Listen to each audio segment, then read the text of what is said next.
I love using Lee Kum Kee sauces in my cooking. They deliver on maximum flavor with minimum effort. In this series, I want to show you exactly when and how to use them to create exciting flavors in easy everyday dishes. Spice features heavily in Chinese food. There are many different sauces, each with their own unique spice profile. I'm going to show you some awesome dishes that use 3 of the most famous chili sauces in Chinese cuisine. First up is chili garlic sauce. This has a complex flavor profile that has notes of heat and saltiness. On a baking tray, I like to layer pork sausages on top of sliced aubergines, courgettes and tomatoes. Then cover with the sauce, coating everything really well. A little drizzle of oil, salt, pepper and thyme, and it's ready to be baked in the oven. And it's that easy. A delicious sausage and veg bake with a kick.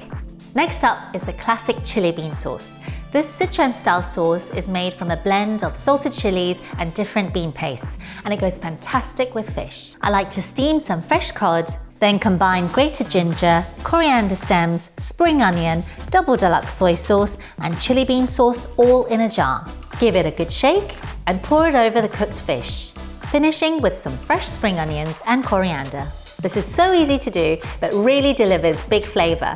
I love it. Lastly, one of my all-time favorite hot sauces, Chu Chow chili oil. It's made from chili, garlic and oil using an authentic Chinese recipe, giving it layers of flavor and aroma, and it's great in dim sum dressings and stir-fries. Just take a shop-bought garlic bread and layer on fresh mozzarella and tomatoes, season with salt, pepper and a drizzle of olive oil, then straight into the oven. Once it's cooked, finish with a generous drizzle of Chu Chow chili oil, an easy and delicious spicy pizza-style dish that will have your taste buds tingling. So there it is, 3 simple chili recipes that pack a spicy punch. Let me know in the comments below how you like to use spice in your cooking, and make sure you check out the rest of the Sauce Masterclass for some great recipe ideas.